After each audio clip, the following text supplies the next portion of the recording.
From the guy who told his son the Earth was basically a pet project for an alien empire, to a dude who literally had to survive his own parents trying to murder him just to be considered a grown-up, here's why Omni-Man's backstory is way, way darker than any of us were prepared for. So look, we all knew Omni-Man had a messed up past. The guy showed up on Earth, pretended to be a superhero for 20 years, married Debbie, had Mark, wrote some books, and then, one day, just slaughtered the entire Guardians of the Globe. We found out in Season 1 that he was sent here by the Viltram Empire to basically soften Earth up for a takeover. That was already a pretty dark origin story for a Superman knockoff.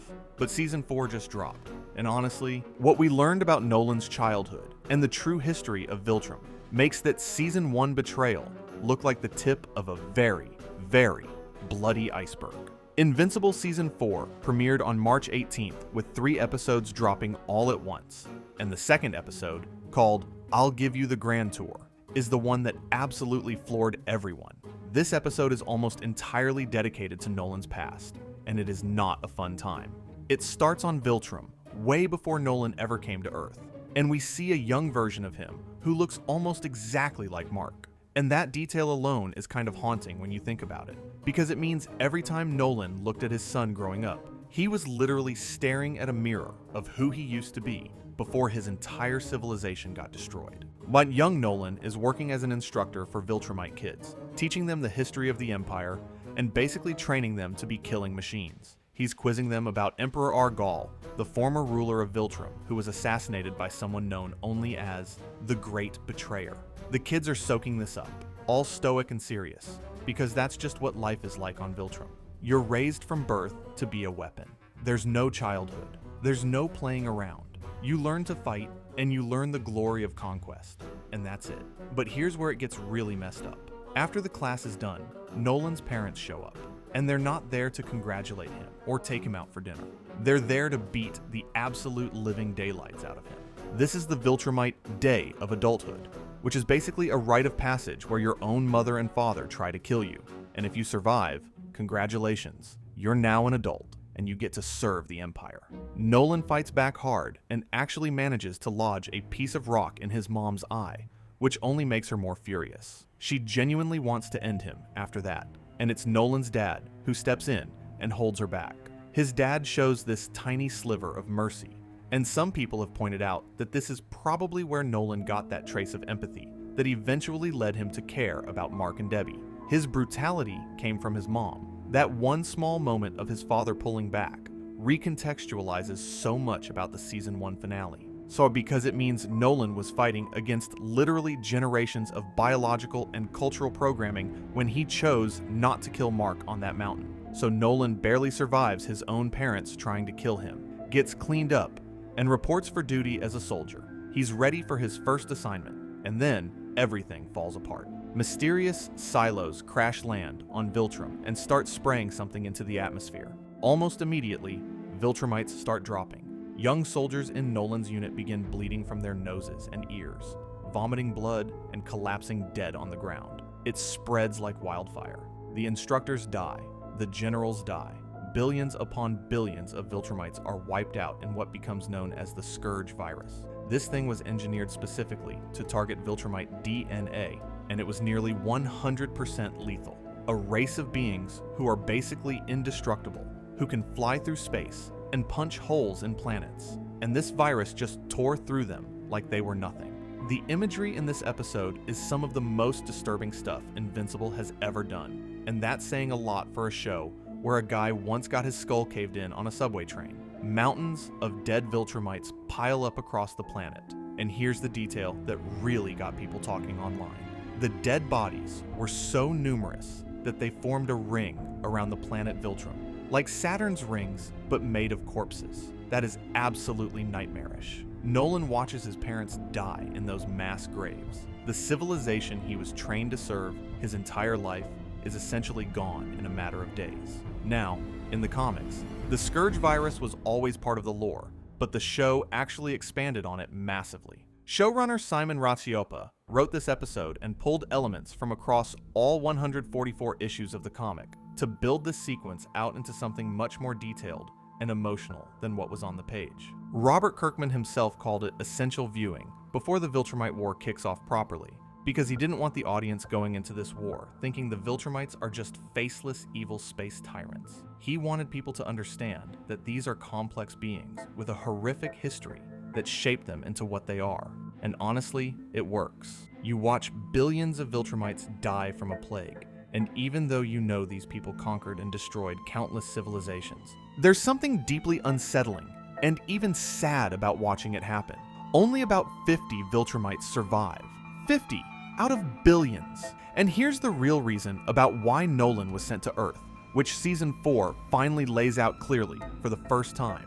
With only 50 survivors, the Viltrumite gene pool is basically done.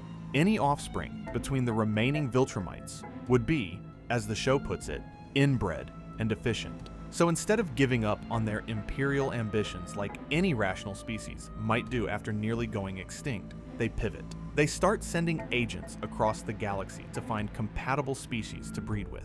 Earth was one of those targets. Nolan wasn't just sent here to conquer a planet. He was sent here to find out if humans could carry Viltrumite DNA and help rebuild the race. Alan the alien's reaction to this is honestly perfect and captures exactly what the audience is thinking. He basically goes, wait, your real mission was to go across the galaxy and have kids with aliens? And yeah, that's exactly what it was. This seriously changes how you see all of Season 1. Nolan murdering the Guardians of the Globe was about clearing the path for the eventual takeover of a planet that the Viltrumites desperately need as a breeding ground. Mark's existence isn't just the result of Nolan falling in love with a human woman. Mark is living proof that the Viltrumite plan works, that humans and Viltrumites are genetically compatible, and that makes him one of the most important beings in the entire galaxy, whether he knows it or not. And right now in the show, Mark doesn't know any of this. The audience does, but he doesn't. And that dramatic irony is going to pay off in a massive way down the road, but it gets even darker. Throughout the rest of Episode 2, Nolan and Alan, the alien, go on this quest across the galaxy to gather weapons and allies that could help fight the Viltrumites. They visit planets that Nolan himself helped conquer or destroy. They find a race of people that Nolan once claimed to have saved by moving their planet closer to the sun, only to discover that the inhabitants were intelligent beings and nearly went extinct because of what he did. They recruit Space Racer, a legendary warrior voiced by Winston Duke, who'd been buried alive under rubble for a century. They collect a beetle whose shell contains a compound that makes Viltrumites vulnerable. Every stop on this tour is basically Nolan confronting the wreckage of his own past, and you can see it wearing on him. And then comes the biggest heartbreaker of the episode. They return to the Coalition of Planets, and Thetus, the leader of the Coalition voiced by the legendary Peter Cullen, reveals two devastating truths. First, he's a Viltrumite himself. He's the great betrayer that young Nolan was teaching his students about. He's the one who killed Emperor Argol. And second, and this is the one that nearly breaks Nolan, Thetus admits that he created the Scourge virus. He engineered the weapon that killed billions of Nolan's people, including his parents. He did it because he believed it was the only way to stop the Empire. After killing Argol didn't change anything. The Viltrumites just doubled down on their cruelty after Argol's death, so Thetus took the nuclear option. Nolan is absolutely furious. He nearly attacks Thetus, but he stops himself because on some level, he understands why Thetus did it. Alan points out something that's hard to argue with. The Viltrumites had every opportunity to change after nearly going extinct. They could have looked at what happened to them and decided to be better. Instead, they became even more violent and oppressive. They started enslaving and conquering with even more desperation because now they needed other species to survive.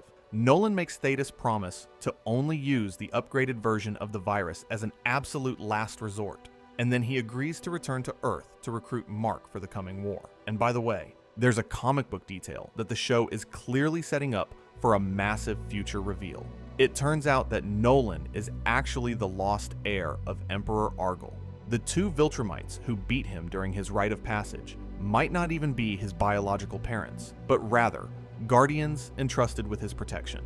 Thrag, the Grand Regent of the Viltrum Empire, who finally makes his animated debut in Season 4, voiced by Lee Pace, has been secretly searching for Argol's heir for a long time. And when he eventually discovers that Nolan is that heir, and that Mark is therefore next in line for the throne, the entire power structure of the Viltramite Empire shatters. That hasn't happened in the show yet, but they're definitely setting things up for it now. Nolan's backstory was always dark, but Season 4 has shown us that it was a tragedy built on top of a genocide, built on top of a culture that literally tried to murder its own children as a graduation ceremony.